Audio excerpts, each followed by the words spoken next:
Hello বন্ধুরা, আপনারা দেখছেন আমার চ্যানেল প্রিয়ব্রত ধর। আমার চ্যানেলে আমি কয়েকদিন কোনো ভিডিও লোড করতে পারছি না। তার কারণ হচ্ছে আমার শরীরটা খুব খারাপ হয়েছে। আমি একটু অসুস্থ হয়ে পড়েছি, সেই জন্য আমি কোনো ভিডিও লোড করতে পারছি না। এর জন্য আমি খুব দুঃখিত। আপনারা ওয়েট করুন। আমার 1-2 দিনের মধ্যে আমি আশা করছি আমি ভালো হয়ে যাব। ভালো হয়ে গেলে আমি আবার রেগুলার আপনাদেরকে আমার চ্যানেলে ভিডিও আপনাদেরকে লোড করে দেখাবো, ভিডিও দেখাবো, রান্নার ভিডিও।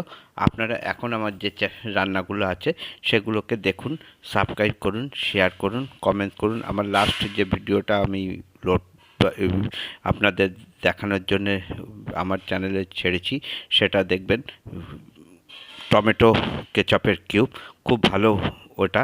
আপনারা ওটা দেখুন, ওটাকে লাইক করুন, শেয়ার করুন, কমেন্ট করুন। আজকে তাহলে আমি এখানেই শেষ করছি। আবারও বলছি, 2-1 দিন আমি